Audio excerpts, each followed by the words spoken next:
Gente, pesa sobre mim, disse ele, o cuidado de todas as igrejas. Porque, versículo 8, aquele que operou eficazmente em Pedro para o apostolado da circuncisão, esse operou também em mim com eficácia para com os gentios. E conhecendo Tiago, Cefas, que é Pedro, a Pedro em segundo lugar, Tiago em primeiro, porque Tiago era mais importante em Jerusalém. E conhecendo Tiago, Cefas e João, que eram considerados como as colunas, a graça que me havia sido dada, deram-nos as destras, em comunhão comigo e com Barnabé, para que nós fôssemos aos gentios e eles a circuncisão.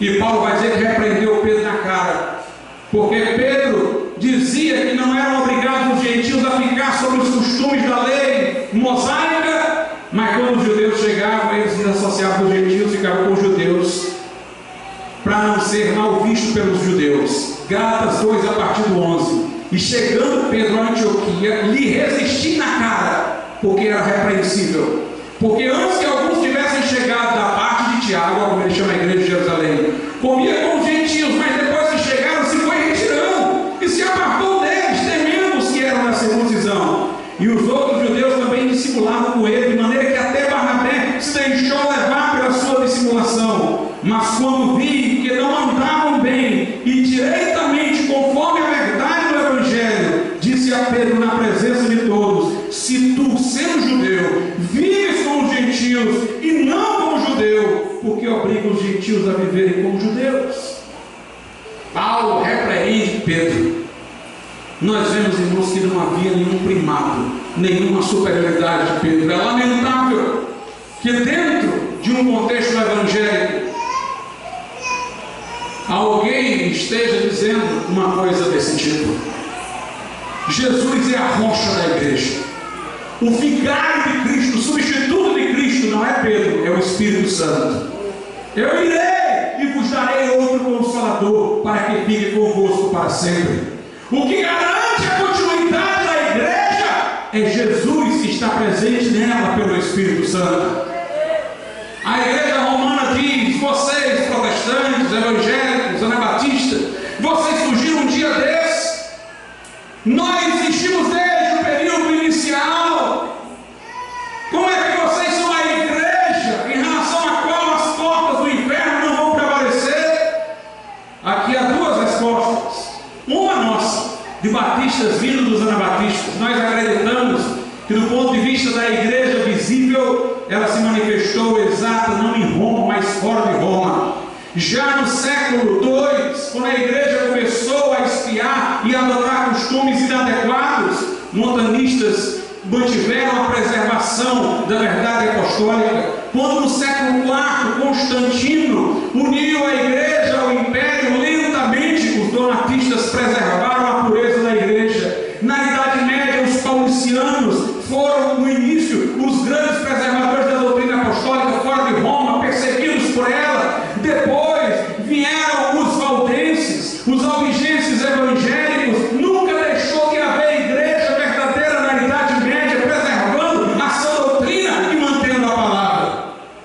Do ponto de vista dos protestantes, luteranos e calvinistas, que não colocam respaldo nesses grupos que têm mais ligação com os batistas, dentro da própria igreja de Roma, houve pessoas fiéis, que se mantiveram dentro dela, como igreja verdadeira, como John Hus, como John Wycliffe, como John Wesley, como Jerônimo, Savonarola, dentro dos mosteiros à distância, onde a mão de Roma não chegava, a verdade apostólica se preservava.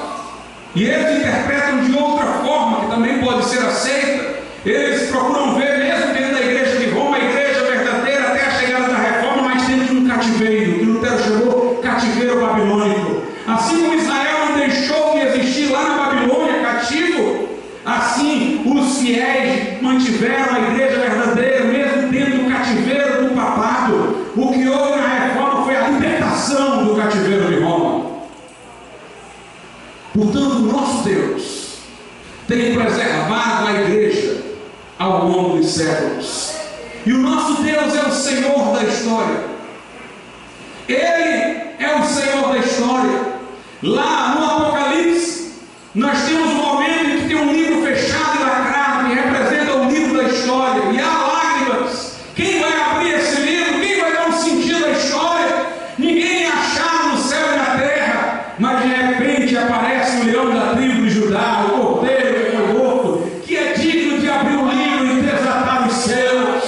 O Senhor Jesus Cristo, Ele é o governante da história. Ele vai destruir o anticristo com o sopro da sua boca. Ele vai destruir esses reinos e vai reger com vara e ferro. Ele vai ter um triunfo no final de todas as coisas. Meus irmãos, quando as coisas parecem sombrias, não percamos as esperanças, porque elas estão sombrias de acordo com as profecias, e isso nos dá segurança de que está Deus no controle de tudo. Alguém diz: pastor, ideologia de gênero, homossexualismo. Sim, Jesus disse: os dias que antecederão a vinda do Filho do Homem serão como os dias de Sodoma e Gomorra. Falando do anticristo, lá no livro do profeta Daniel, diz que ele não vai ter respeito pelo amor das mulheres, provavelmente vai ser um homossexual. Nós estamos vendo o cenário se armar contra a igreja, os valores cristãos sendo destronados, mas a Bíblia diz: sereis odiados de todas as nações. Então não se deixe desanimar, porque se está acontecendo conforme a Bíblia diz, mesmo nesse momento sombrio, a vitória do final também acontecerá. Aleluia! Jesus é o Alfa e o Ômega, é o primeiro e o último, é o princípio e o fim. E agora eu tenho uma palavra para você, crente, que entregou a sua vida a Jesus, que faz parte da igreja que está radicada na rocha. Cientistas podem entender dos séculos das rochas, mas só a igreja entende da rocha dos séculos. Aleluia! Os céus e a terra podem passar, mas as palavras de Jesus não passarão. Ele é a rocha inamovível. Aleluia! Você que entregou sua vida a Jesus, saiba que Deus está no controle da sua vida. Ele tem um plano para você ser semelhante a Jesus, conforme diz em Romanos 8. Aos que antes conheceu, predestinou para serem conforme a imagem de seu Filho. E todas as coisas concorrem para o bem dos que amam a Deus, que são chamados segundo o seu propósito. Todas as coisas concorrem para lhe levar nessa direção de ser a imagem de Jesus. Algumas coisas nós não entendemos, algumas adversidades, algumas tribulações, algumas angústias. Temos alguns porquês, mas nós não podemos deixar de confiar que Jesus está no comando de nossas vidas. E o livro de Jó é maravilhoso para vermos isso. No livro de Jó, irmãos, nós temos no começo o que acontece nos bastidores. O diabo chega para Deus e fala que a integridade de Jó é mesquinha, é interesseira. Deus conhece o coração de Jó, sabe da sua fidelidade, mas Deus permite a aprovação vir sobre Jó para que ele aprenda e melhore. De fato, no final, Jó melhora e admite. Depois do final da história, depois de toda a dor, Jó diz: eu te conhecia só de ouvir, Senhor, mas agora os meus olhos te veem. No final, Deus dá tudo em dobro para Jó. E no final fica a história de Jó registrada, para que lá em Tiago se diga: lembrai-vos da paciência de Jó, para tornar-se modelo para nós. Mas nos bastidores acontece uma acusação, e Deus permite que Satanás tire os bens de Jó, tire os filhos de Jó, tire a saúde de Jó. Jó não sabe do que aconteceu nos bastidores, por trás das cortinas. Jó fica confuso, mas Jó confia. O Senhor deu, o Senhor tirou. Bendito seja o nome do Senhor. Recebi do Senhor o bem, receberei também o mal. Diz Jó, ele confia em Deus. Nós temos, irmãos, duas tentativas de se interpretar o que está acontecendo com Jó. Uma é a da mulher de Jó e a outra dos amigos de Jó. Nenhum deles acerta. Todos os dois batem na trave. A mulher de Jó diz assim: o problema está com Deus, eu te conheço, convivo contigo, tu é um homem inocente.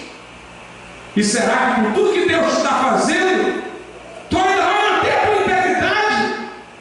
É Deus que não é bom, onde só teu Deus e morre? Ele diz: mulher, tu fala como uma louca. O Senhor deu, o Senhor tirou. Bendito seja o nome do Senhor. Recebi do Senhor bem, receberei também o mal. Os amigos de Jó invertem. Nós conhecemos a Deus, Jó, ele é íntegro. Se tu estás padecendo isso, se tu estás padecendo estas coisas, É porque tu tem pecado, tem coisa errada aí na tua vida. Meus irmãos, nem era porque tinha coisa errada na vida de Jó, nem era porque Deus era mau. Mas essas são as tentativas fracassadas do homem de entender o insondável, de entender aquilo que eles não podem compreender. Havia uma justiça superior que não estava ao alcance deles, que queriam simplificações. A igreja de Jesus nunca quis simplificações. No início do cristianismo tinha gente que dizia: há 3 deuses, o Pai, o Filho e o Espírito Santo. E tinha os sabelianos que diziam: não, só tem uma pessoa com 3 nomes, Pai, Filho e Espírito Santo. A igreja sempre prefere o mais difícil. Tem um Deus e eles são 3 pessoas. Discutiram as naturezas de Jesus. Os simplistas chegaram: Jesus é só homem. Os ebionitas, outros diziam: Jesus é só Deus. Os monoficistas e os nestorianos: Jesus são 2 pessoas, não é homem ou outra Deus. Na igreja tem uma coisa nem outra. Jesus é uma pessoa em 2 naturezas. Homem e Deus, uma só pessoa. Como? Por quê? Que Deus explique. Mas essa é a verdade declarada nas Escrituras. Meus irmãos, nós podemos ter uma noção de como Deus é sábio quando vemos a história de José do Egito.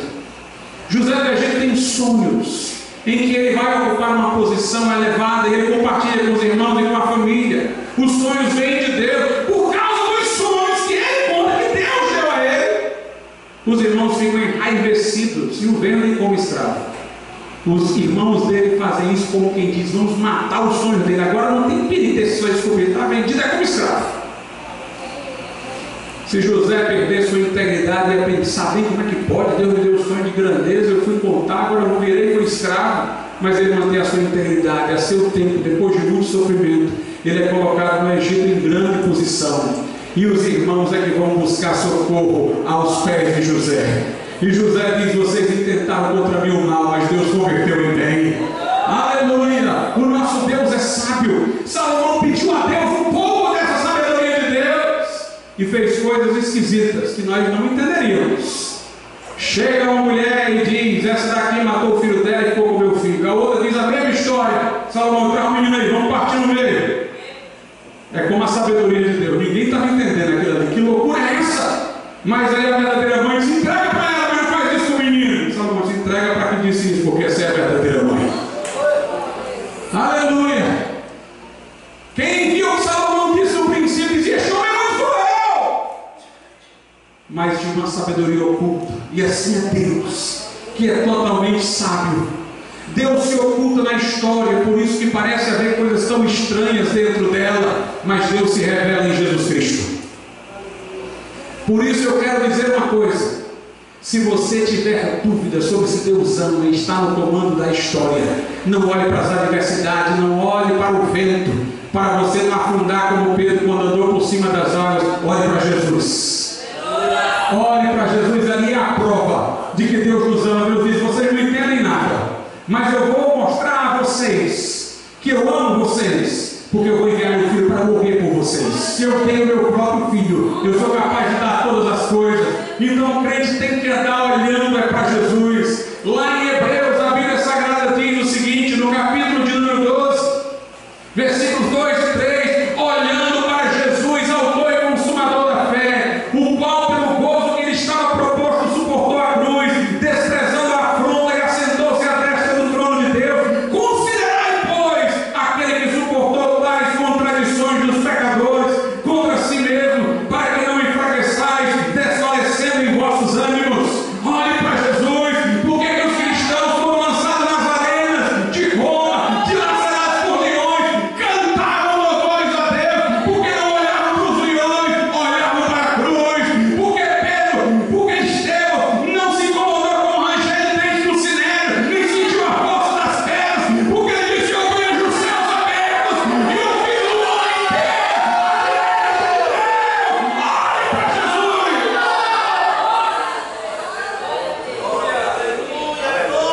Karl Popper, que foi um epistemólogo, ele disse o seguinte: religião é diferente de ciência, porque ciência passa pelo teste empírico, onde ela pode ser falseada, Mas, disse Popper, a religião não dá para passar pelo teste empírico, porque, por exemplo, um cristão diz que Deus o ama.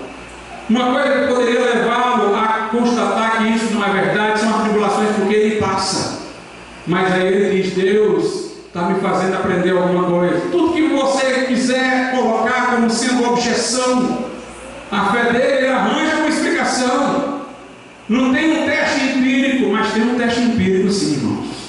A Bíblia diz: Deus prova o seu amor para conosco, em que Cristo morreu por nós, sendo nós ainda pecadores. Eu não fico confuso, não é só por causa da minha hermenêutica, não. É porque eu olho para um fato, eu olho para uma prova, eu olho para um acontecimento. Ali é a prova maior do amor de Deus, é a prova maior do amor de Deus. Se Deus não negou a nós seu próprio Filho, como não nos dará com Ele todas as coisas? Se Deus é por nós, quem será contra nós? Quem nos separará do amor de Deus? A tribulação, a espada, a angústia, a dor? Não, estamos certos de que nem a vida, nem a morte, nem o presente, nem o porvir, nem a altura, nem a largura, nem a profundidade, nem qualquer outra criatura nos poderá separar do amor de Deus que está em Cristo Jesus, nosso Senhor. Sabe o que é o Apocalipse? A palavra Apocalipse quer dizer revelação. É o triunfo da revelação de Cristo sobre a obscuridade da história. Quando olhamos para a história, ficamos confusos. Por quê? Por quê? Por quê? Por quê? Por que isso está me acontecendo?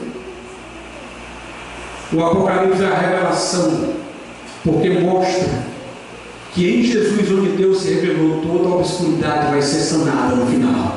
Ele enxugará dos nossos olhos toda lágrima. Ele enxugará dos nossos olhos toda lágrima. Jó nos ensinou como fazer. Quando veio a tribulação e a perda, naquele momento, Jó olhou para o passado. Eu recebi do Senhor bem, não receberei o mal. Ou seja, o Deus que está permitindo esses males é o mesmo Deus que me fez o bem até agora. Por que eu vou olhar só para agora e esquecer o que ele já fez? Ele olhou para o passado. Teve uma hora que a tribulação acolchou. Aí Jó olhou para o futuro. Eu sei que o meu Redentor vive, e por fim se levantará sobre a terra. Aleluia, eu sei que eu tenho um Redentor que ressuscitou e que vai dar vitória. Aleluia, se padecemos com Ele seremos glorificados. Se você está padecendo, não se preocupe, hoje é a sexta-feira, o domingo vem aí. Aleluia, brevemente estaremos na glória com Ele. Jó olhou para o passado e disse assim: esse Deus que permite o mal agora me fez o bem até agora. Olhou para o futuro e disse: eu sei que o meu Redentor vive. Mas no presente, Jó, é dor. Aí ele falou para o presente: ainda que ele me mate, nele esperarei. Aleluia. Podemos ter confiança de que não estamos ao léu. Aquele que sustenta a igreja, aquele que sustenta a história, é aquele que sustenta a vida do crente, é aquele que dá sentido à vida do crente. No final, a escuridão não prevalecerá, ainda que andemos no vale da sombra da morte, não haveremos de temer mal algum, porque Ele está conosco. Aleluia. Ele diz: nunca te deixarei, nunca te desampararei. Agarra-te ao teu Deus, confia em Jesus. E no final, a noite sucumbirá e amanhã vai chegar, porque a Bíblia diz: vencerão com Ele os eleitos, também chamados de amados e fiéis. Vamos ficar. Convido os irmãos que tocam nesse momento de Pedro aqui. É interessante, irmãos, que depois desse momento que Jesus diz: tu és Pedro, todas as passagens subsequentes em que Jesus dialoga com Pedro, ele não o chama de Pedro, ele o chama de Simão. Porque Pedro não teve seu nome mudado, ele não era Simão e ficou Pedro, ele teve um acréscimo, foi chamado por Jesus de Simão Pedro. Todo o diálogo posterior de Jesus com Pedro, Jesus chama Pedro de Simão. Só tem um momento depois que nós vamos ver novamente Jesus chamar Pedro de Pedro. Sabe qual é? É o momento que Jesus diz a Pedro que ele vai trair. Lucas. E agora você vai entender porque Jesus chamou Pedro de Pedro, porque esse nome para ele. Lucas capítulo 22, a partir do verso 31, note, Jesus começa chamando-o de Simão. Disse também o Senhor: Simão, Simão, eis que Satanás vos pediu para vos cirandar como trigo, mas eu roguei por ti, para que a tua fé não desfaleça. E tu, quando te converteres, confirma a teus irmãos. De fato, Pedro pecou tão severamente que a admissão de que Deus o perdoara confirma a possibilidade de perdoar qualquer pessoa. Não foi só porque Pedro negou Jesus 3 vezes, irmãos. Foi porque uma das vezes ele negou Jesus com juramento. Ele jurou não conhecer Jesus. Mas aí diz, no versículo 33, e ele disse: Senhor, estou pronto a ir contigo até a prisão e morte. Mas ele disse: tira de Pedro. Ele fala novamente Pedro, depois de todo aquele tempo, que não cantará hoje o galo antes que 3 vezes negues que me conheces. Jesus vai chamar Pedro de Pedro exatamente na hora que vai dizer que Pedro vai cair, para ninguém imaginar que ele é a rocha da igreja. E ele chamando de Simão, quando resolve chamar de Pedro de novo, ele dizendo que ele vai cair. Por que Pedro foi chamado de Pedro? A palavra Simão, que é o nome de Pedro, dado por seu pai, vem de uma raiz que quer dizer ouvinte. É um ouvinte, alguém que ouve. O problema de Pedro era esse: ouvir e não praticar. Ele era precipitado, e precipitado em várias ocasiões. Ele disse lá na transfiguração: Senhor, faz tendas aí para Moisés, para Elias e para ti. Ele não sabia a besteira que ele estava dizendo. Ele não sabia o que estava dizendo. Quis andar por sobre as águas, para depois afundar. Senhor, vai acontecer isso contigo. Jesus: para trás de mim, Satanás. Pedro estava a toda hora sendo precipitado nos seus atos. Diz que não vai negar e nega 3 vezes. Nega até com juramento. Ele era um ouvinte, um Simão, mas precisava praticar. E Jesus chama ele de Petros, que é uma pedra que não é uma rocha, é uma pedra solta, que serviria de tijolo para edificação. Naquele tempo não usavam tijolo, usavam pedra. Então tinha aquela pedra maior, rocha de alicerce, que é Cristo, digamos assim, mais os tijolinhos, as pedras menores que eram colocadas, que somos todos nós, inclusive Pedro. Jesus quis chamar Pedro de tijolo, para usar aqui uma expressão atual, para Pedro entender que ele é parte, não o todo. Para Pedro entender 2 coisas: primeiro, eu dependo da rocha que está embaixo sustentando, que é Jesus. E segundo, eu dependo dos meus irmãos. Eu tenho que estar unido com meus irmãos para vencer. O que é que Pedro era para ter feito aqui nesse momento? Ele era para ter dito: Senhor, me ajuda para que isso não aconteça. Mas Pedro não confia em si mesmo. Não, isso não vai acontecer. E Pedro se separa dos outros. Todos eles vão chegar, menos eu. Ele quer ser um todo e não uma parte. Ele não quer ser um tijolo junto com os outros, e nem quer ser edificado sobre a rocha. Ele quer ser um todo. Jesus chamou Simão de Pedro para ele entender que ele deveria estar radicado em Cristo e associado aos seus irmãos, porque Pedro sempre se desassociava dos outros. Quando Pedro pediu para andar sobre as águas, ele pediu para ele, não para os outros. Os outros ficaram no barco, era ele. O Senhor me manda ele a ir até a ti. Ele sempre se via nessa posição impetuosa, separada. Jesus queria mostrar a Pedro que ele estava desvinculando-se dos outros. Jesus: Pedro, como quem diz, eu disse que vocês todos iam cair, todos iam me abandonar. E tu está dizendo que todos vão fazer menos você. Pedro, peça misericórdia. É como se ele estivesse dizendo a mim para me sustentar. E peça por todos vocês, vocês são tijolos no mesmo edifício. Mas Pedro sempre se colocava à parte. Por isso Jesus o chamou de Pedro. Pastor, você tem base bíblica para isso? Tem. Vamos deixar Pedro falar. Primeira epístola de Pedro. Primeira epístola de Pedro. Pedro vai dizer que Jesus é a rocha, né?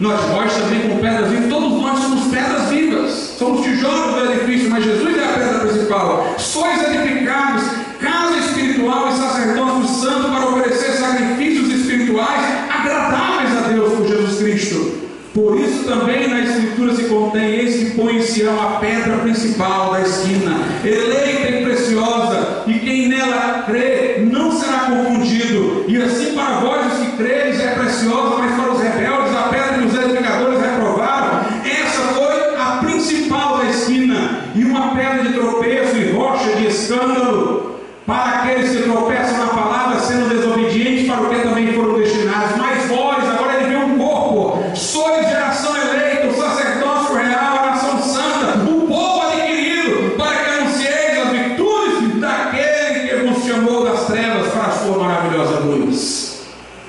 Pedro fala que Jesus é a rocha principal, fala que nós somos um povo, e Pedro diz que somos pedras vivas. Ele agora passou a entender que ele era um tijolo entre outros tijolos na edificação de Deus, mas Jesus era a rocha sólida que sustentava todas as coisas. Pedro diz em Atos 4, Pedro diz na sua epístola que Jesus é a rocha. Quem melhor poderia falar sobre o que está registrado em Mateus que não o próprio Pedro? Nós temos aqui claramente Pedro mostrando isso. Meus irmãos, quando Jesus ressuscitou, alguns não entendem bem o que Jesus quis dizer quando destacou Pedro em Marcos. Veja só o que diz lá em Marcos. Marcos capítulo 16, verso 7. Mas ide, dizei a seus discípulos e a Pedro, que ele vai adiante de vós para a Galiléia, ali o vereis, como ele vos disse. Alguns dizem: está vendo? Ele destacou Pedro entre os discípulos. Mas entendamos, se você prestar atenção, Pedro vem depois dos discípulos. Diga aos discípulos e a Pedro. Pedro não era o primeiro que queria saber, era o último. Interessante, irmãos, que os que querem ver superioridade em Pedro dizem que quando os evangelhos sinóticos elencam o nome dos apóstolos, o nome de Pedro sempre é o primeiro. Isso não tem nada a ver. Eu vou dizer porque que o nome de Pedro vem primeiro, porque ele foi o primeiro a ser chamado para ser apóstolo. Jesus converteu Pedro antes. Lá em João tem uma narrativa que é diferente da dos sinóticos. É quando André passa a ser seguidor de Jesus. Estava com João Batista, mas passa a seguir Jesus, e anuncia a Pedro, que passa a admitir que Jesus também é o Messias. Mas não foi ali o chamado. O chamado aparece nos sinóticos, quando Jesus diz: vinde a mim, os farei pescadores de homens. O primeiro a ser chamado é Pedro, junto com Tiago e João. Por isso que sempre que o nome dos apóstolos aparece, é Pedro, Tiago e João, os primeiros a serem chamados. Mas não é que aqui Pedro é o último. E lá em Gálatas, Pedro é o segundo. Daqui a pouco eu vou chegar em Gálatas e vou relembrá-los que Paulo menciona menciona 3 apóstolos, e Pedro não é o primeiro, é o segundo.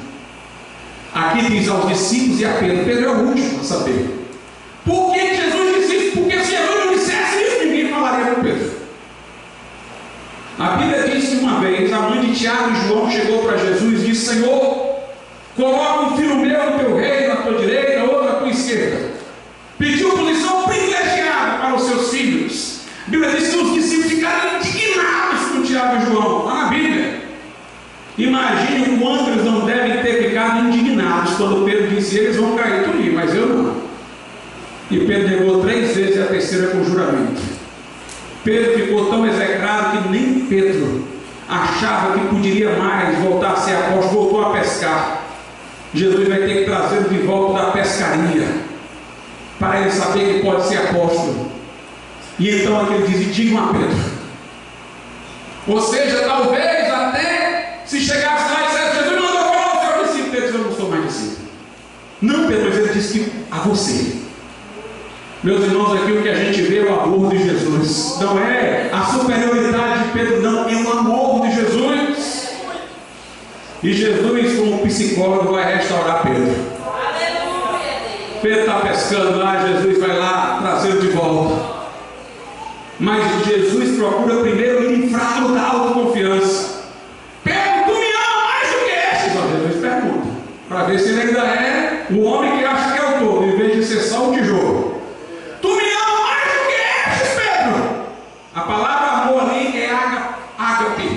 que é o amor excelente. Tu me amas com amor excelente mais do que estes. Pedro é humilde. Pedro diz: Senhor, eu te amo, tu sabes que eu te amo. Ele não diz mais do que os outros. Aí Jesus pergunta a segunda vez: tu me amas? Aí já não diz mais do que os outros. E já não é mais ágape, é filha, o que é um amor de amigo, inferior. É como se na primeira vez Jesus dissesse: Pedro, tu me ama? Na segunda vez ele dissesse: Pedro, tu me quer bem? Pedro diz: Senhor, eu te amo. Jesus pergunta a terceira vez, porque Pedro negou Jesus 3 vezes, e Pedro só sentiria confiante se ele pudesse confessar Jesus 3 vezes de novo. E se ele o fizesse agora na dependência de Jesus: Pedro, tu me ama a terceira vez? Aí Pedro agora vê que não é uma rocha, não é uma pedra solta, ele está na rocha. Senhor, tu sabes todas as coisas. Tu sabes que eu te amo. Aí Jesus diz: então apacenta as minhas ovelhas. Você se une aos outros, vai fazer a obra. Tem gente que vê essa passagem: apacenta minhas ovelhas, querendo dizer que Jesus estava mandando ele apacentar os outros apóstolos. Mas, meus irmãos, Pedro era pastor de ovelhas, não era pastor de pastores, não. Apacenta minhas ovelhas não pode ser o outro, não. E é interessante que João deixa isso claro. Parece que a Bíblia já sabe o que é que as pessoas vão dizer e antecipa. Quando continua a narrativa, aí Pedro diz: Senhor, e desse aqui o que será? João, ele vai estar vivo para a tua vida? Lá no final do Evangelho de João. Ora, se Pedro fosse o pastor de João, interessava a ele saber sobre a vida de João. Mas Jesus diz: Pedro, o que é que tu tem a ver com isso? Segue-me tu, a vida é dele. Não é pastor dele, não. Jesus é que era o pastor de João. Aliás, se eu fosse atrás de saber quem era maior entre os apóstolos, eu ia ter grande dificuldade, porque eu sei que os apóstolos disputaram entre si quem era o maior. Mas Jesus disse: quem dentre vós quiser ser o maior, seja como aquele que serve, seja como uma criança. Tiago e João quiseram ser o maior. Sua mãe foi pedir isso a Jesus, mas Jesus disse que eles iam experimentar um batismo de sofrimento, iam beber um cálice de dor, do martírio. Se eu fosse comparar, talvez eu desse preferência a João. João foi chamado de discípulo amado. João reclinou a cabeça no peito de Jesus. Pedro, quando queria perguntar a Jesus quem era o traidor, não teve coragem. João pergunta aí, porque João era mais íntimo de Jesus do que Pedro. Foi a João que Jesus confiou os cuidados da sua mãe. João, essa aqui é tua mãe. Mulher, esse aqui é teu filho. A partir daquele dia, João a recebeu em sua casa. Os discípulos abandonaram Jesus. Pedro traiu, mas João ficou aos pés da cruz. Tanto que Jesus, ali mesmo na cruz, incumbiu de cuidar de sua mãe. João escreveu muito mais no Novo Testamento do que Pedro. Escreveu várias epístolas, escreveu o livro do Apocalipse, escreveu o Evangelho. Foi o que teve a revelação do fim dos acontecimentos. Por outro lado, se eu quisesse pensar de outra maneira, eu teria Paulo, que disse: em nada fui inferior aos mais excelentes apóstolos, antes trabalhei mais do que todos eles. Escreveu o maior número de epístolas. Sua vida ocupa a maior parte da narrativa no livro de Atos. Mas a verdade, irmãos, é que não havia superior nem inferior entre os apóstolos, só Jesus. E Pedro deixa isso claro. Vamos voltar para Pedro de novo. Vamos para a epístola de Pedro. Vejam o que Pedro diz. Primeira epístola de Pedro, capítulo 3, versículo 1. Aliás, primeira epístola de Pedro, desculpa-me, capítulo 5, versículo 1. Aos presbíteros que estão entre vós, admoesto eu, que sou também presbítero com eles. Pedro disse aos presbíteros: admoesto eu, que sou presbítero junto com vocês. Não tem superioridade. No verso 4 ele diz: e quando apareceu o sumo pastor, que não é ele, só tem um pastor de pastores, é Jesus, alcançareis a incorruptível coroa de glória. É o que diz na primeira epístola de Pedro, capítulo 5. Primeiramente lemos o 1, depois o 4. Nós podemos, meus irmãos, ver que no livro de Atos não há superioridade de Pedro. Ah, pastor, mas Pedro pregou primeiro no dia de Pentecostes. Sim, Mas a Bíblia diz que quando ele pôs de pé, os demais se colocaram de pé com ele, os apóstolos. Pedro pregou ali, porque era o mais impetuoso, normalmente era o que tomava a frente, era de seu temperamento fazer. Mas quando ele pregou, a multidão sabia que ele não tinha superioridade, porque a multidão por 30 disse: que faremos, varões irmãos? A multidão se dirigiu a todos os apóstolos e não só ao pregador. Mas pastor, foi Pedro o responsável pela escolha de Matias no lugar de Judas? Não. Em Atos 1, Pedro diz que estava escrito que Judas trairia, o que cumpriu-se, e que outro deveria tomar o seu lugar. Aí a Bíblia diz que o povo, os reunidos, apresentaram lá dois, Matias e outro. Pedro só fez dizer o que estava na Bíblia, e apresentaram dois. E a Bíblia diz que Matias foi escolhido depois de eles lançarem sorte e por voto comum. Então todos participaram, não tem nenhuma superioridade de Pedro. E ainda digo mais, Pedro errou naquele dia. Porque se Jesus quisesse ter escolhido Matias, teria escolhido quando ressuscitou. Um apóstolo não era escolhido pela igreja, era escolhido por Jesus. A Bíblia diz lá nos evangelhos sinóticos, Jesus escolheu ele mesmo os que ele quis como apóstolos. Era Jesus quem escolhia pessoalmente um apóstolo.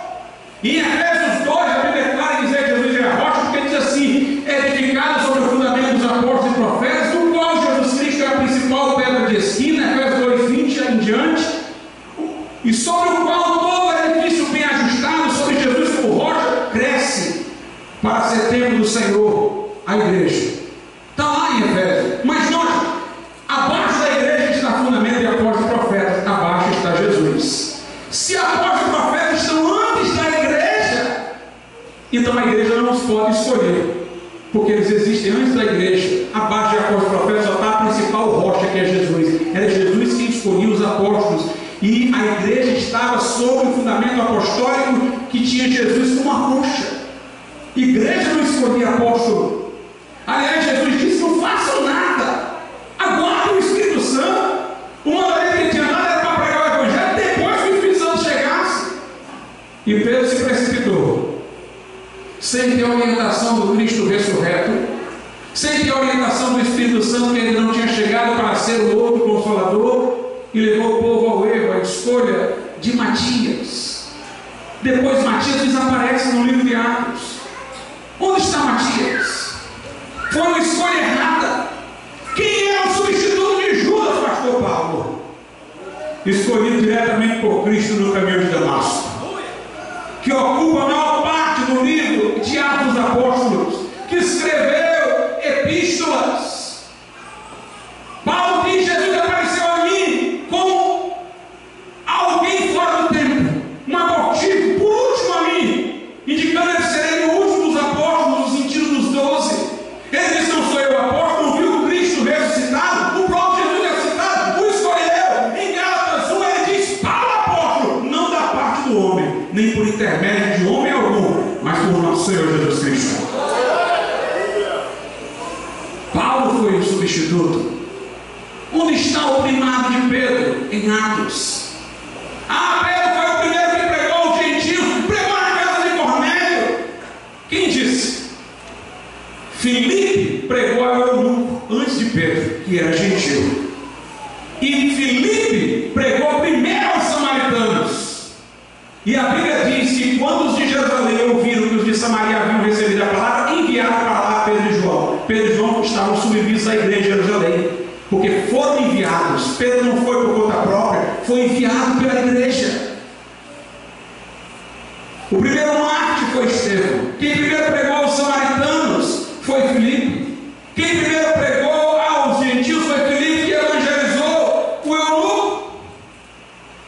E aliás, quando Pedro foi pregar na casa de Cornélio, foi relutando.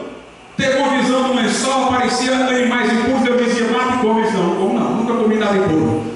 Foi 3 vezes que na visão Deus disse: mata e come, porque ele resistia. E quando ele saiu da visão e apareceram da casa de Cornélio para vir chamá-lo, a Bíblia diz que o Espírito Santo falou para ele: vai se hesitar, homem teimoso. Portanto, nós não vimos nenhuma superioridade em Pedro. No concílio de Jerusalém,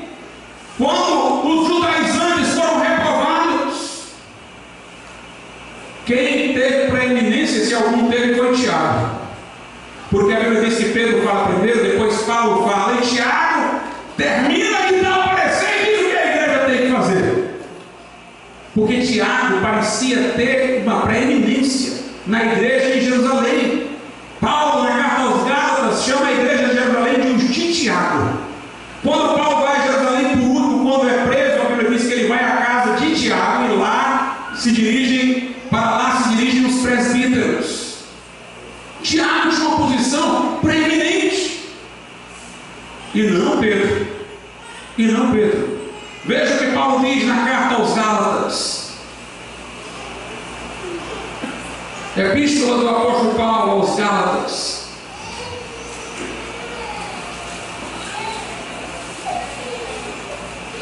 Capítulo de número 2. A partir do versículo 6. E quanto àqueles que parecem ser alguma coisa, quais tenham sido no outro tempo, não se me dá. Deus não aceita a aparência de homem. Esses dignos que pareciam ser alguma coisa, nada me comunicaram. Paulo está falando de Pedro, Tiago e João. No dia que uma leitura, ele foi a Jerusalém para dizer o evangelho que ele havia recebido de Jesus diretamente por revelação, para dizer o que ele pregava, que não veio dos apóstolos, veio de Jesus. Aí ele diz: esses homens aí que parecia ser grande coisa, do outro tempo pode ter sido, não sei, mas eles não me acrescentaram nada. Aí continue.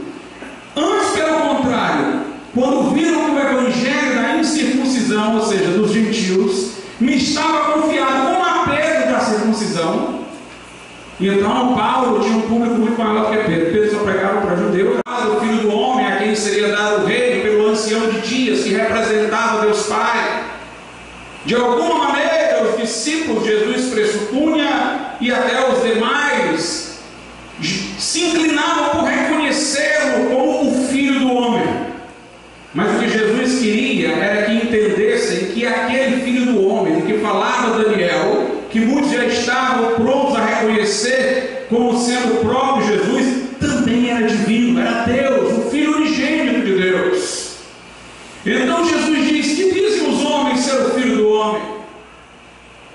E eles disseram, uns João o Batista, outros Elias, outros Jeremias, ou um dos profetas. E disse-lhes ele: e vós, quem dizeis que eu sou? Jesus queria aqui mostrar o que distingue a igreja do mundo. Eles têm diferentes concepções acerca de mim. Até hoje, vemos no mundo pessoas entenderem Jesus como um grande mestre, um grande psicólogo, um grande pedagogo.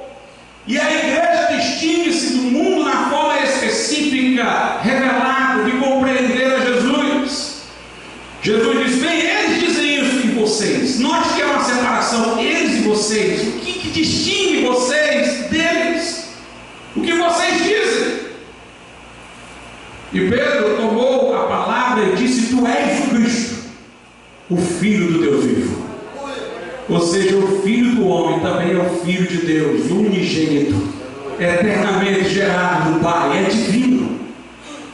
Aí Jesus disse: bem-aventurado és tu, Simão Barjonas. Quem te revelou isso não foi carne e sangue, ou seja, não foi a minha aparência de carpinteiro, de homem de dores, experimentado nos trabalhos. Não foi olhando para mim que tu soubeste disso, mas quem te revelou isso foi o meu Pai que está nos céus.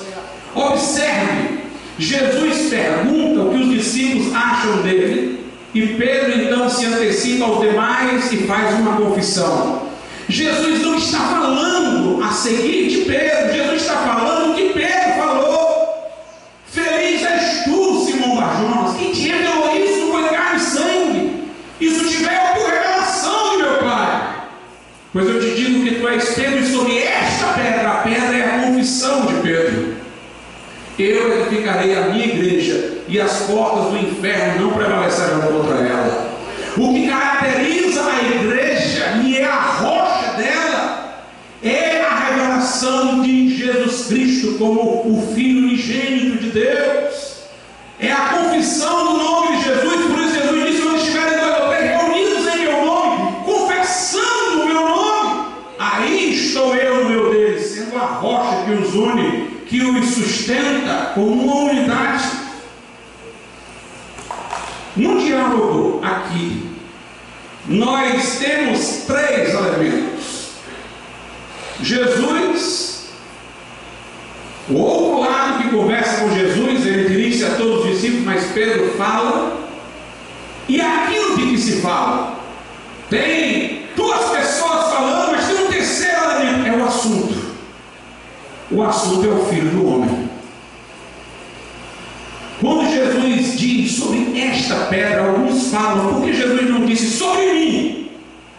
Porque Jesus está falando dele na terceira pessoa, quando ele diz, que dizem os homens ser o Filho do Homem. Note que ele está falando de si na terceira pessoa, que dizem o Filho do Homem. É um assunto, quem é o Filho do Homem? Ele já está falando de si na terceira pessoa desde o começo. E Pedro diz, tu és o Cristo, o Filho do Deus vivo. Jesus diz, pois eu te digo que tu és Pedro, e sobre esta pedra, a confissão, a revelação de que o Filho do Homem é o Filho de Deus. Sobre esta pedra, o assunto, eu edificarei a minha igreja, e as portas do inferno não prevalecerão contra ela. Uma coisa interessante é que os sinóticos, Marcos, Lucas, são evangelhos afins com Mateus, que seguem relatos semelhantes, terminam essa narrativa na confissão de Pedro, não continuam. Termina assim, Jesus diz, quem vocês dizem que eu sou? Pedro diz, tu és o Cristo, Filho de Deus, Filho de Deus vivo, Cristo de Deus. Termina. Por que Marcos e Lucas terminam aí? Porque o que vem depois é só um reforço à ideia que já foi transmitida, de que a igreja é uma comunidade confessante, que confessa Jesus. A igreja é a comunidade que tem a revelação de Jesus. É isso que faz a igreja sem igreja. Então Marcos e Lucas terminam aí. O que vem aqui em Mateus é um reforço. Jesus diz, pois bem, Pedro, isso que tu confessaste por revelação é a rocha sobre a qual a igreja está levantada. Observemos, irmãos, algumas coisas. Há uma diferença entre a palavra Pedro e pedra. Pedro vem do grego petros, é um termo masculino. Pedra vem do grego petra, é um termo feminino. Existe um termo grego outro também para pedra, que não é um nem outro. Mas Jesus fez questão de distinguir, se ele estivesse se referindo a Pedro, aí sim ele deveria ter dito, tu és Pedro sobre ti. Porque Pedro não era assunto da conversa para ser terceira pessoa, o Filho do Homem era, que dizem os homens ser o Filho do Homem, uma terceira pessoa, falando dele mesmo na terceira. A Pedro ele está falando sempre diretamente, nunca na terceira pessoa. Ele chama Pedro dizendo, tu és Pedro. Ele poderia ter dito sobre ti ou sobre Pedro, se fosse o caso, mas ele usa a palavra diferente, sobre esta pedra edificarei a minha igreja. A palavra Pedro vem do grego Petros, e de acordo com a concordância da Bíblia Strong, Petros significa um pedaço de rocha, uma pedra solta, pode ser até um certo tamanho que sirva de tijolo, numa edificação correspondente a um tijolo, mas não é um grande rochedo. E pedra, conforme a concordância da Bíblia Strong, é uma rocha sólida, grande, um penhasco. No dicionário grego-inglês, Lynn Scott, que é muito respeitado, é dito que Petros é uma pedra solta, e Petra é rocha fixa, rochedo, penhasco. Na Ilíada de Homero, no cântico 7º e no cântico 16º, ele usa o termo Petros para falar de pedras soltas, usadas pelos guerreiros uns contra os outros. Já na Odisseia, no capítulo 5, Homero usa o termo Petra para rocha, falando de um pasto limpo dentro de um grande rochedo. Em grego existe petrólogos, que significa um litígio com pedra. Note, é o uso do Petros, um litígio com pedras, pessoas jogando pedra umas nas outras. Petrópolis significa uma máquina de arremessar pedras, portanto, que podem ser arremessadas. Petros, portanto, é uma pedra solta. Mas Petra é uma grande rocha. O outro termo em grego que há para pedra é litos, que pode servir tanto para uma pedra pequenininha como para um rochedo. Mas Petros e Petra são bem distinguidos. Então Jesus está dizendo para Pedro: tu és uma pedra solta, tu és um seixo, tu és um tijolo que serve para fundamentar um edifício no sentido de ser colocado entre outros.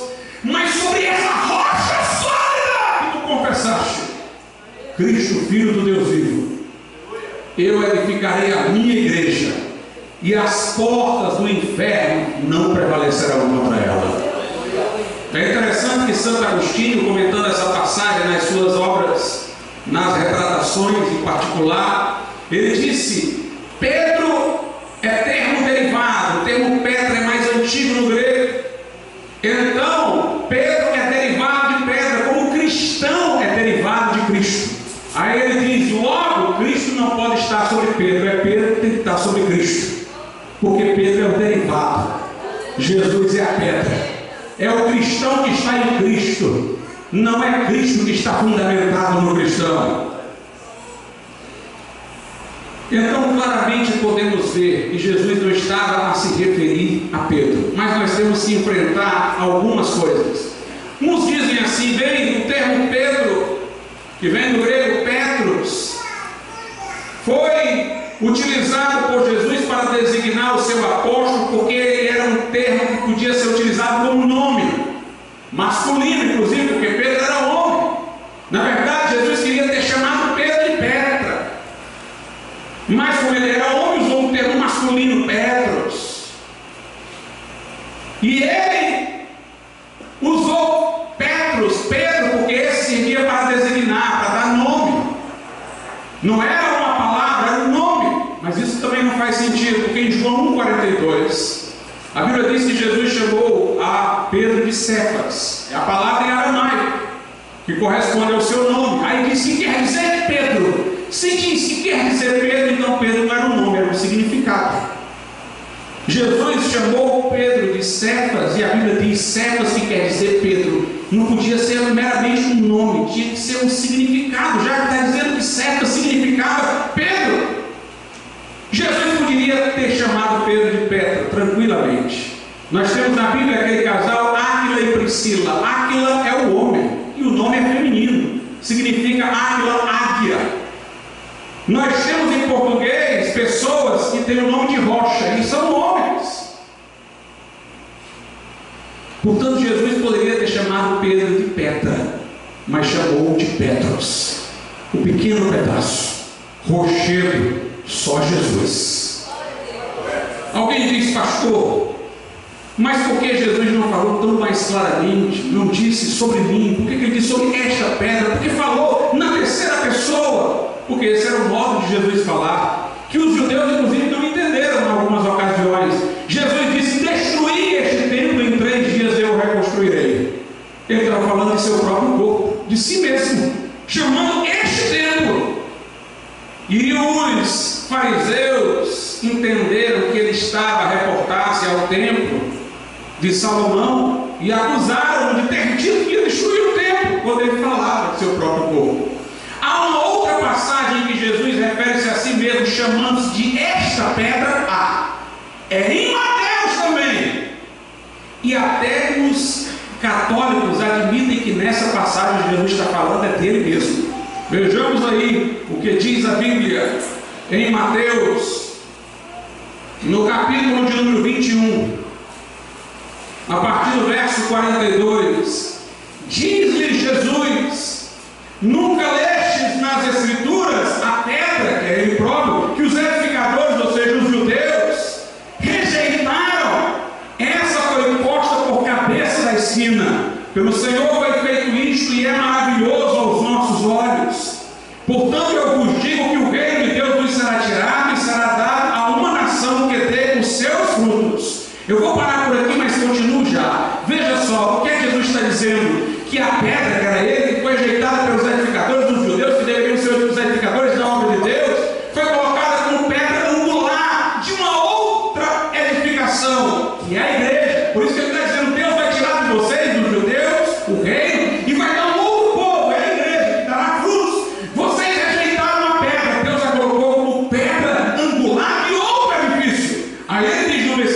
44. E quem cair sobre esta pedra, note, ele está falando dele próprio, está dizendo esta pedra, despedaçar-se-á, e aquele sobre quem ela cair ficará reduzido a pó. Jesus, portanto, meus irmãos, é a pedra sobre a qual a igreja está edificada, é a rocha dos séculos. Claramente está dito aqui nesse versículo. Nós não poderíamos jamais achar que Pedro é a rocha sobre a qual a igreja está edificada, por várias razões. Em primeiro lugar, porque no mesmo texto me parece que o evangelista estava, pela inspiração de Deus, sabendo a má interpretação que se lhe daria. No mesmo texto, mais adiante, Pedro fracassa. Se foi usado por Deus aqui, logo depois é usado pelo diabo. Em Mateus 16, no versículo de número 22, diz assim: que Pedro, tomando de parte, ou seja, Jesus, começou a repreendê-lo, dizendo: Senhor, tem compaixão de ti, de modo nenhum te acontecerá isso. Ele, porém, voltando-se, disse a Pedro: para trás de mim, Satanás, que me serve de escândalo, porque não compreendes as coisas que são de Deus, mas só as que são dos homens. O próprio Pedro, que naquele momento anterior teve a revelação de Cristo como Filho de Deus, agora estava dizendo a Jesus para não ir para a cruz, para ter pena de si mesmo. E Jesus diz: para trás de mim, Satanás. A igreja não pode ser edificada sobre um homem que ora é usado por Deus e ora fracassa, sendo usado por Satanás. A igreja não pode ser edificada sobre a nossa fraqueza, mas sobre aquele que é Senhor dos céus e da terra, em cuja boca não se pode achar engano, em Jesus Cristo. Interessante que Jesus diz: sobre esta pedra edificarei a minha igreja, e as portas do inferno não prevalecerão contra ela. A rocha da igreja tem a ver com salvação, porque ele está dizendo que por causa dessa rocha sobre a qual a igreja está edificada, o inferno não prevalece contra ela. Poderia Pedro garantir-nos isso, que as portas do inferno não prevaleceriam contra nós?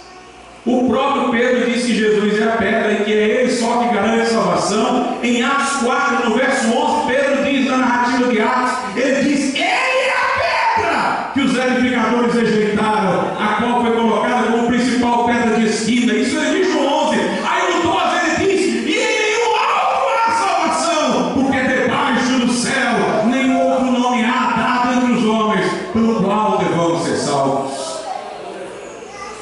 Porque Jesus disse que as portas do inferno não prevaleceriam contra a igreja edificada sobre ele, porque Jesus, conforme diz Paulo aos Efésios, o credo apostólico desceu ao inferno depois da sua morte, não para ser ali punido, mas para proclamar o seu senhorio no lugar de condenação, conforme diz na carta aos Efésios e na carta aos Romanos. Mas ao terceiro dia ele ressuscitou para mostrar que o inferno não poderia segurá-lo. É ele que diz a João no Apocalipse: eu sou o que tem as chaves da morte e do inferno. Por isso edificado a igreja nele, as portas do inferno não poderão prevalecer contra ela.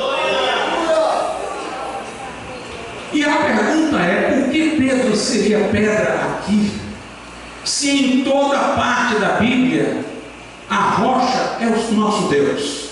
Eu poderia citar não sei quantas passagens de Salmos e de Isaías falando do nosso Deus como sendo a rocha, mas eu vou citar apenas algumas. Veja aí o que a Bíblia diz em Isaías 44, verso 8.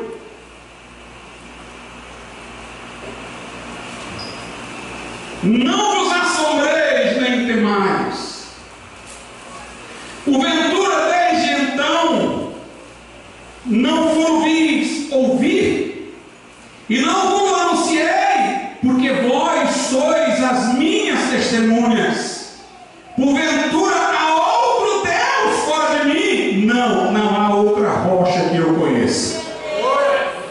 Nós, como Deus associa a rocha com a sua divindade, como aconteceu no diálogo com Pedro. Pedro confessou a divindade de Jesus, e Jesus disse: sobre essa rocha edificarei a minha igreja. Vejam que ainda em Isaías é dito, Isaías capítulo 30, verso 29, um cântico haverá entre nós, como na noite em que se celebra uma festa santa. e alegria de coração, como a daquele que vai com flauta para entrar no monte do Senhor, a rocha de Israel. Será que Deus é a rocha de Israel e Pedro é a rocha da igreja? Será que somos inferiores ao povo de Israel, que teria uma rocha muito mais sólida do que a igreja? Veja o que diz lá em Salmos também, veja como uma associação de Deus como a rocha e de Deus como Salvador. Isaías 62, versículo 6. Só ele é Salmo 62, versículo 6. Só ele é a minha rocha e a minha salvação, é a minha defesa, não serei abalado. Em Deus está a minha salvação e a minha glória, a rocha da minha fortaleza, e o meu refúgio estão em Deus. Todo o Velho Testamento diz que a rocha é o próprio Deus. No Novo Testamento também, lembra daquela passagem? Jesus disse: quem tem sede de a mim beba. Era o dia em que se comemorava o momento em que a pedra do deserto foi ferida e dela jorrou água. E Jesus, naquele grande dia da festa dos tabernáculos, quando disse: quem tem sede de a mim beba, comparou-se àquela pedra do deserto ferida, da qual jorrou água. E disse: quem tem sede, vem a mim beba. Estava se colocando como aquele que foi prefigurado pela pedra do deserto. Veja o que Paulo diz na primeira carta aos Coríntios, capítulo de número 10, versículo de número 4. E beberam todos de uma mesma bebida espiritual, porque bebiam da pedra espiritual que os seguia, e a pedra era Cristo. Samuel colocou uma pedra em determinado lugar e disse: Ebenezer, pedra de ajuda. Até aqui nos ajudou o Senhor. Se em todo lugar Deus é a pedra, Jesus é a pedra, porque só em Mateus 16 seria Pedro. Não faz o menor sentido. Não há nenhuma probabilidade de ser Jesus.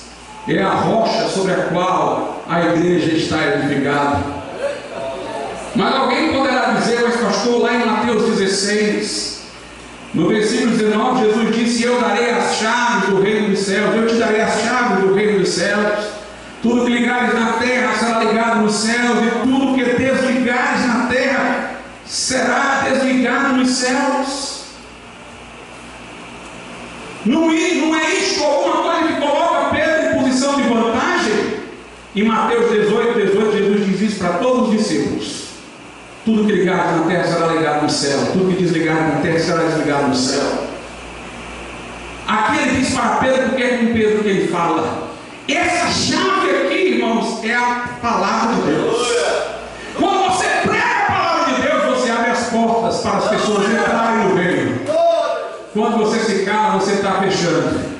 É com base nessa palavra que nós disciplinamos como igreja, corpo coletivo, o que peca, para que também reconheçamos que Deus o está colocando sob disciplina. E com base nessa palavra que nós readmitimos como igreja os arrependidos. Em Mateus 18, nós vemos isso ser colocado para toda a igreja. Se alguém pecar, repreende-te ele só. Se não te ouvir, leva dois. Se não te ouvir, leva a igreja toda. Se não ouvir a igreja, considera o gentio publicano. É uma decisão com a igreja, do corpo coletivo. Jesus fala em Mateus 18 a todos os apóstolos: tudo que desligar, ligado na terra será ligado no céu. Tudo que desligar na terra será desligado no céu.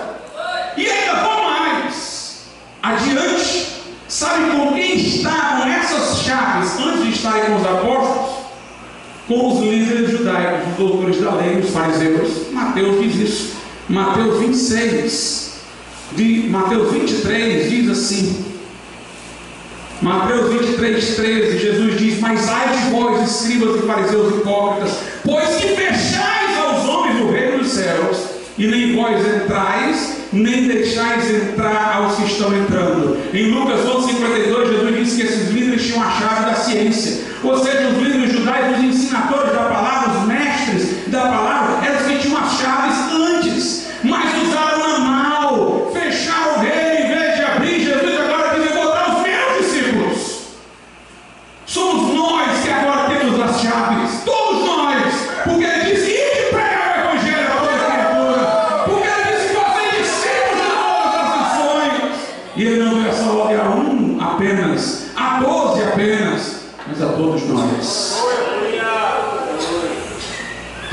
senhores. Nesse momento, no livro do Apocalipse, no capítulo de número 1, Apocalipse, capítulo de número 1.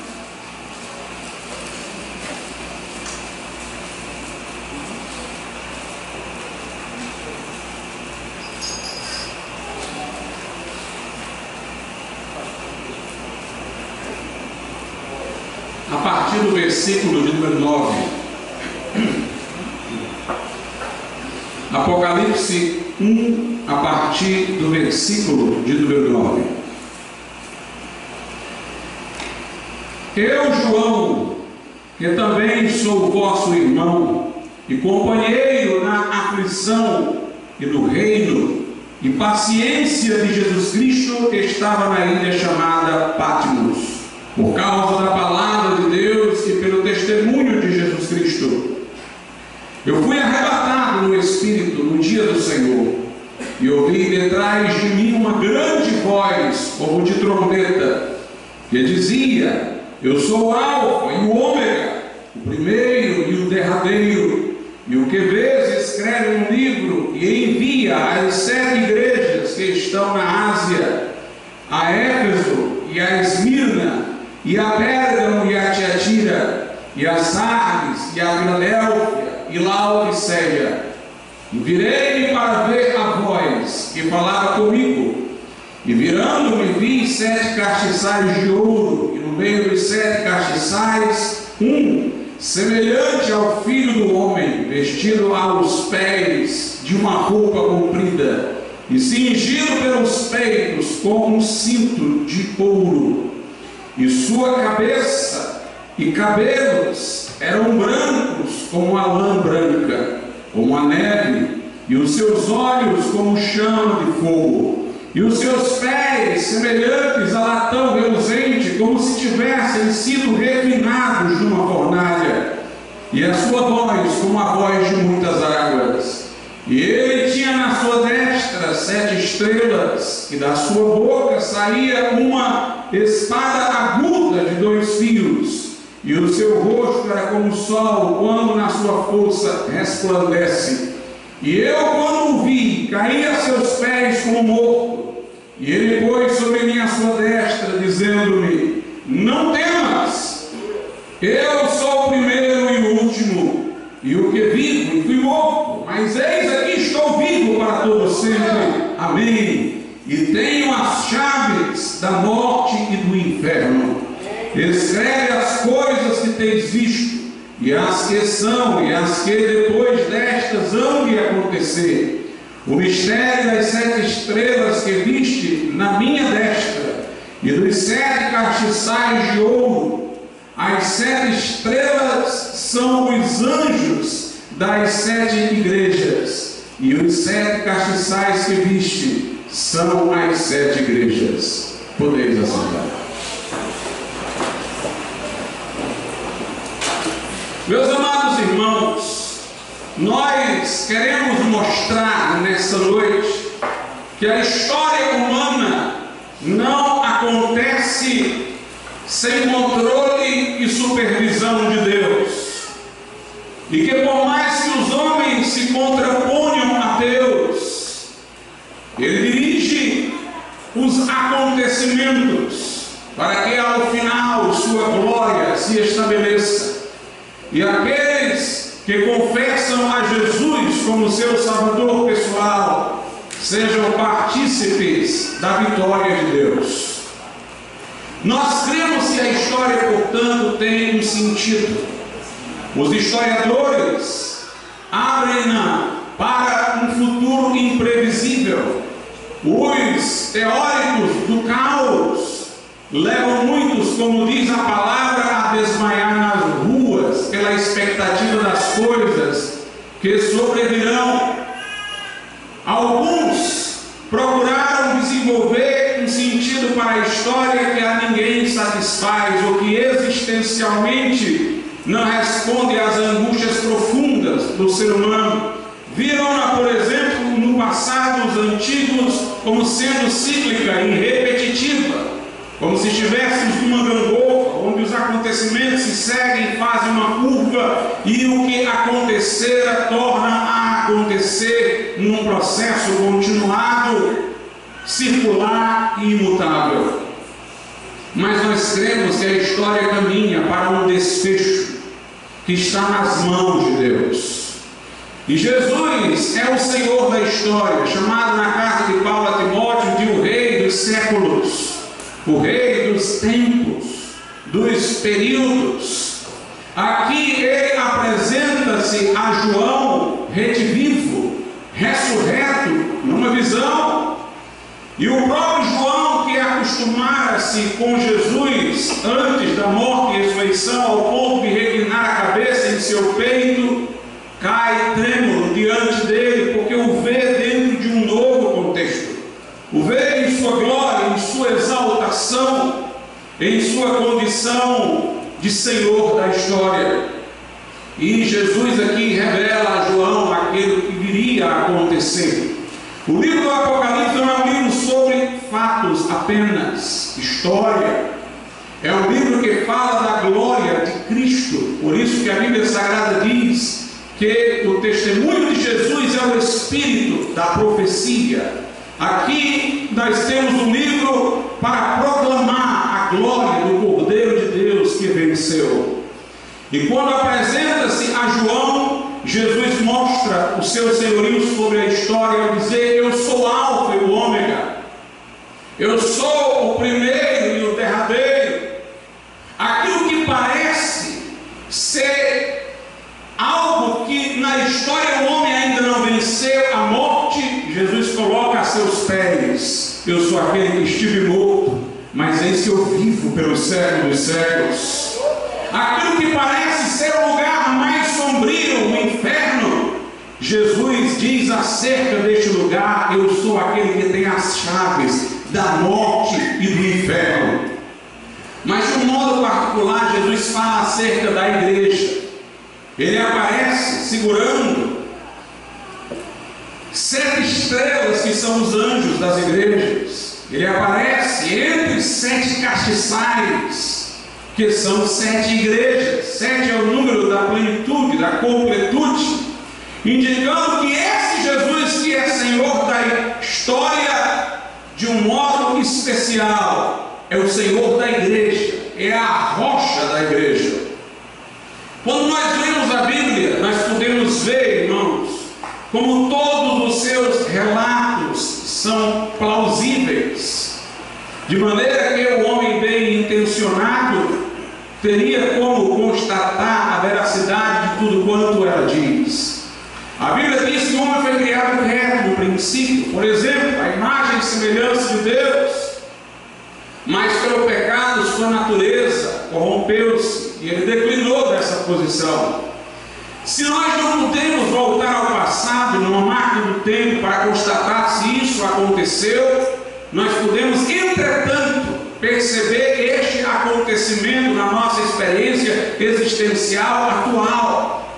Todos nós temos uma visão idealística do que o homem deveria ser. Nossa consciência nos fala das excelentes virtudes que deveríamos ter.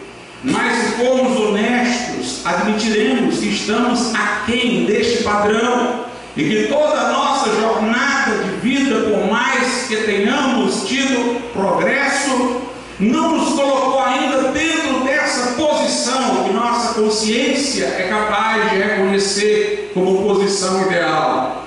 Ou seja, a queda é um fato que aconteceu, mas ela tem a sua sequela dentro de todo homem, nessa divisão interna que há entre nós, entre aquele ser que é capaz de ver o modelo do que é certo e aquele homem que, muito embora querendo executá-lo, está a falhar, alguns mais frequentemente, outros menos frequentemente. Mas todos nós podemos encontrar dentro do nosso ser esta contradição entre o que já fomos e o que somos, de maneira que vemos a plausibilidade iniquidade em nossa própria experiência, do relato que a Bíblia faz da queda. Por outro lado, esta escritura diz que a iniquidade se multiplicou sobre a terra e que Deus julgou o mundo de então com o dilúvio, para que pudesse recomeçar com a família de Noé, e o mal, de alguma maneira, sofrer um atraso no seu progresso, para que este mundo não tivesse se tornado tão maligno que fosse insatisfatório para a vida. O dilúvio que a Bíblia fala aconteceu.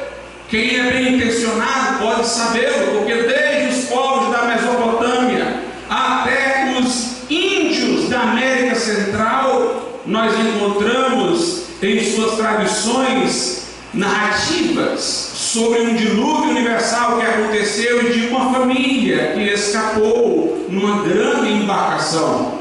Como haveria esta convergência de relatos em culturas as mais diferentes, separadas pelo oceano, se não fosse verdade o que a Bíblia diz?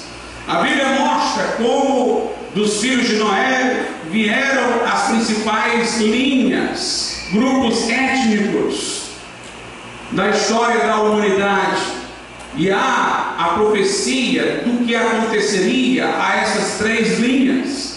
Está lá no Gênesis menção a esta profecia, e se formos colocar sobre o teste empírico da história, veremos que, como foi dito lá, sucedeu. Não vou me alongar sobre isso, mas é constatável o que está no relato. Nós vemos que Deus escolheu Abraão para dele vir uma nação da qual também viria o Messias, a nação de Israel. E esta nação, meus irmãos, ela é um testemunho vivo da fidedignidade do relato bíblico, porque Deus disse que sempre esta nação permaneceria, porque Ele tem um plano final para ela. Nós vemos nos relatos bíblicos menção a povos como hititas, filisteus, perizeus, moabitas, que nós não ouvimos mais sobre eles falar, mas nós continuamos a ouvir sobre o povo judeu. Nós tivemos na história desse povo inúmeras situações de dor, em que o povo ficou cativo, foi oprimido pela Síria, foi escravo antes no Egito, foi dominado pela Babilônia, depois pela Pérsia, depois pela Grécia, depois por Roma, mas todos esses impérios sucumbiram, mas a nação sobreviveu. Havia uma profecia no Pentateuco de que se a nação pecasse, seria espalhada por todos os lugares da terra. Houve quem quisesse dizer que isso se referia ao momento em que foram levados cativos para a Babilônia, mas aí seria ser levado para um lugar só, enquanto que a advertência era de que pecando seriam espalhados por todos os lugares da terra. Isso aconteceu, como Jesus prenunciou, quando o general Tito de Roma cercou Jerusalém no ano 70, e houve a diáspora, o povo de Israel foi espalhado. Os povos que são espalhados, entre outros, perdem a sua identidade, mas este povo conservou a sua miraculosamente. Uma nação sem território, que nunca deixou de ser uma nação, deixaram de ser um Estado, porque um dos elementos do Estado é o território, mas não deixaram de ser uma nação, que é o conceito sociológico, um povo que tem identidade por força de suas tradições, das quais não abdicou, nunca se deixou assimilar pelos povos estrangeiros onde esteve espalhado. A mesma Bíblia profetizava em Isaías que este povo retornaria à sua terra, e já retornou, e está retornando, conforme a profecia. Portanto, se alguém for bem intencionado, verá que a história está acontecendo de modo condizente com aquilo que está contido nas Escrituras. Jesus veio na plenitude dos tempos, cumpriu profecias, que eu queria mencioná-las aqui, como fiz no último culto da Comune, que neles se cumpriram com precisão. E a morte e a ressurreição de Jesus mudou o calendário inteiro do Ocidente, revolucionou o Ocidente, conforme a Bíblia Sagrada o diz. Porque Jesus veio para instaurar um novo tempo. E o impacto da mensagem cristã naquela época foi tão grande que o Ocidente foi, pelo menos por muito tempo, modelado, precisa ou imprecisamente, com ideais cristãos. Nós vemos, portanto, a Bíblia cumprir-se conforme está escrito. Nós podemos perceber que a Bíblia falava de uma apostasia na igreja que está a acontecer, de que seríamos odiados por todas as nações. As nações estão invertendo os valores que vêm de longa data. O pós-cristianismo, como disse C.S. Lewis, é pior do que o paganismo. Há muito mais de parentesco entre o paganismo e o cristianismo do que entre ambos e o pós-cristianismo. Porque o paganismo ainda trazia noções de uma divindade cuja ira deveria ser aplacada, de vida futura, mas o pós-cristianismo torna irrelevante o porvir, o juízo vindouro, entrega-se ao consumismo materialista, ao relativismo, à descrença na verdade, e faz com que os valores se invertam a tal ponto que nós pareçamos aos olhos deles como intolerantes e intransigentes, o que vai fazendo com que o ódio das nações aumente sobre nós. Quando eu leio o relato da Torre de Babel, eu vejo como ele é preciso, porque lá explica-se que os povos surgiram com línguas diferentes, aquela humanidade homogênea foi dividida, porque unida ela levantou o nariz contra Deus. A Torre de Babel, para erguer-se até os céus, era um desafio do homem contra Deus, do humanismo contra Deus, da arrogância humana contra Deus. E Deus os espalhou com línguas distintas para quebrar aquela arrogância. E nós vemos hoje a União Europeia, que é uma volta da Torre de Babel, o começo de um processo de junção, de homogeneidade, uma só moeda, um só corpo, de nações em um tronco só. Nós vemos a União Europeia dizer que ela não pode mais invocar sua ancestralidade cristã como motivo dessa nova união que passa a compor. E ali os homens erguem o seu nariz e a sua arrogância humanista contra Deus. Vemos que quando a humanidade se une, é para ficar contra Deus. Por isso que depois das guerras sempre há uma ressensibilização das pessoas para com a religião, com Deus, quando há divisão, mas quando eles se juntam, se sentem fortes enquanto humanidade e se colocam como divindade em oposição ao Deus verdadeiro. Vemos assim, irmãos, que a história ela condiz com tudo que a Bíblia diz. Os relatos bíblicos mostram na história a sua plausibilidade. Mas nós vamos voltar a isso mais adiante. Primeiramente, eu gostaria de falar que Jesus, na aparição a João, aqui no Apocalipse, muito embora proclamou-se como o primeiro e o último, o princípio e o fim, o Senhor da história, que tem as chaves na morte do inferno, o que venceu a morte, ele quis falar que tinha nas mãos os anjos das igrejas. Ele quis mostrar que andava no meio das igrejas. Ele quis falar de seu senhorio, sua presença de um modo específico com a igreja. A razão de a igreja sobreviver, e por igreja eu não entendo as quatro paredes, o prédio, eu não entendo uma grande instituição, eu entendo a comunidade dos verdadeiros crentes, unidos espiritualmente em Cristo pelo Espírito Santo. A grande questão aqui é que Jesus quer mostrar que essa igreja sobrevive.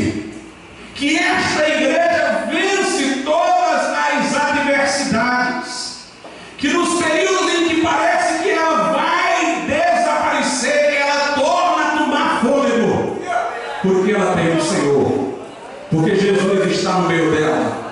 Nos períodos mais sombrios, em que parecia que as ideologias seculares tomariam de conta da igreja, como a época do iluminismo, um grande avivamento sobreveio à Inglaterra no século XVIII e atingiu também os Estados Unidos.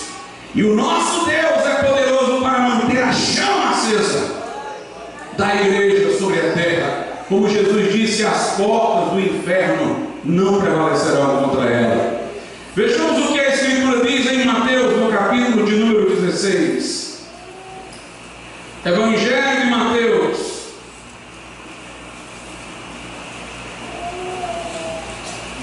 capítulo 16, a partir do verso 13. E chegando Jesus às partes de Cesareia de Filipe, interrogou os seus discípulos, dizendo: quem dizem os homens ser o Filho do Homem?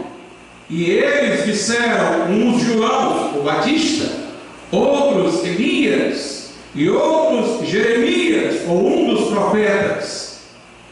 Disse-lhes ele: e vós, quem dizeis que eu sou? E Simão Pedro, respondendo, disse: tu és o Cristo, o Filho do Deus vivo. E Jesus respondendo, disse-lhe: bem-aventurado és tu, Simão Barjonas, porque tu não revelou a carne e o sangue, mas meu Pai que está nos céus. E também eu te digo que tu és Pedro, e sobre esta pedra edificarei a minha igreja, e as portas do inferno não prevalecerão contra ela. Meus irmãos, incomodou-me recentemente que um teólogo de renome, teoricamente ortodoxo, formação calvinista, muito lido no Brasil e ocasionalmente tendo vindo aqui para dar palestra, escorregou num ponto, retrocedendo a doutrina da reforma e asseverando que Pedro era esta pedra sobre a qual a igreja fora edificada. Ele não derrapou inteiramente para o papismo, porque não aceitou que houvesse sucessor para Pedro, que isto diria respeito unicamente a Pedro no princípio, mas entendeu que entre os apóstolos Pedro seria uma espécie de príncipe dos apóstolos, interpretando mal esta passagem. E eu gostaria de compreendê-la bem com todos que estão aqui, para que isso não sirva como um descaminho nesses tempos em que pessoas às vezes veneram grandes teólogos e se esquecem de ir à fonte original, que é a palavra de Deus. Nesse diálogo, Jesus está querendo distinguir os seus discípulos do mundo. Prestem atenção que Jesus fala no vós e eles. Quem dizem os homens ser o Filho do Homem? O que eles dizem?